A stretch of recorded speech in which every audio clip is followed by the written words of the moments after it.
We're joined now by Avery Johnson. You know who he is.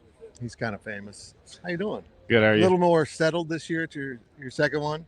Yeah, it's just getting started. I think it's what time is it? It's almost noon, so we still got about 5 hours of the chaos. These But are crazy. I knew what to expect this year, so it's a little better of a feeling.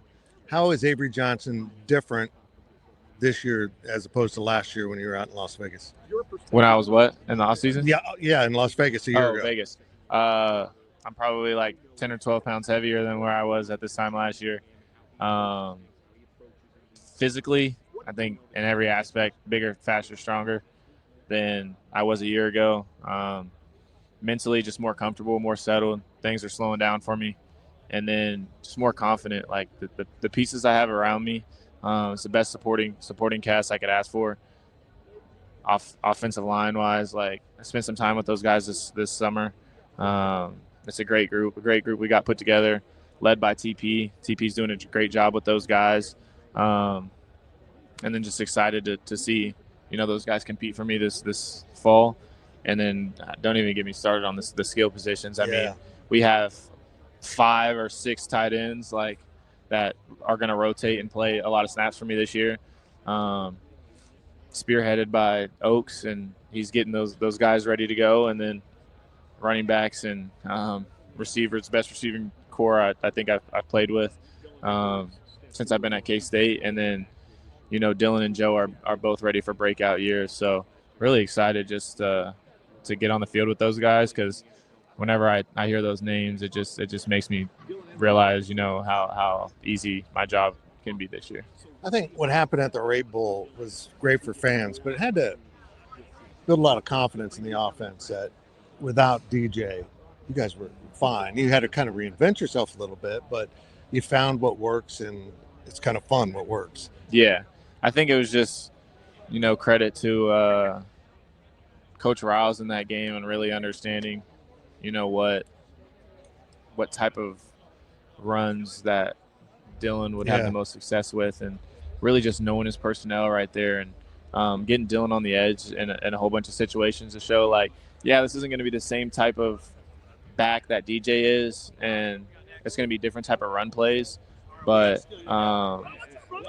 Dylan can hurt you in the same ways, and he showed that. Like he shined that game, and he was a star for us, and that's why he won offensive MVP.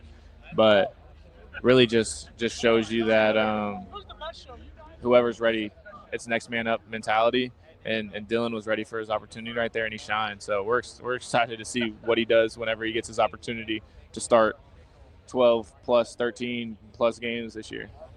So Coach Kleiman, he's a defensive brain, but when he was talking about the weapons on offense, he kind of lit up a little bit ago. It really is going to be stressful on a defense, and also gives you and Coach Wells a lot of toys to play with, doesn't it? Yeah, I think just everybody should just be excited. I don't really know how else to put it.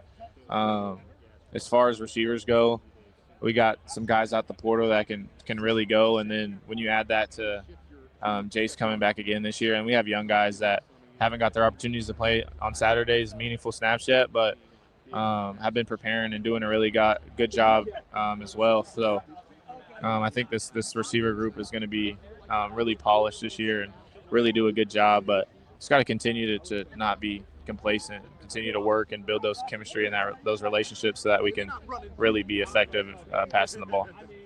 Does the fact that you open early in Ireland against kind of a rival, does it add a little urgency to when camp opens in a couple weeks?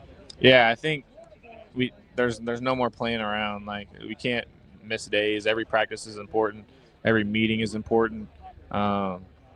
Really being able to lock in and focus on the details on and off the field, I think can definitely give us an advantage whenever our first game does roll around. Okay, one of the viewers of a video said, make sure the players understand, no matter what happens in Ireland and anywhere else, don't forget KU. Is that always in the kind of mindset of that locker room, is whatever happens, we can't lose to KU? No, I think we really just focus on the task at hand, and the task at hand is Iowa State. Whenever KU week does roll around, we'll handle KU, and I feel like that's just credit to Coach Kleiman. Yeah. And he says, okay, play each week, every week as a 1 week season. And because he coaches us that way, because he's that type of leader, it allows us to focus on, like I just said, the task at hand. But that method that he's been instilling into the team has worked ever since he's been at K-State, and that's why we have the cup for 16 years in a row. Let's just end here. How good can this team be? I think the sky's the limit for this team, and we're shooting for the Big 12 championship, and anything short of that will be a letdown for us. So I'm going to continue, like I said, take it 1 week at a time, but we'll have that Big 12 championship in the back of our mind, and that's what we're going to shoot for, because that's the type of talent I think that we have on this roster this year. That's Avery Johnson, quarterback, Kansas State. Avery, thanks for joining us. Thank you.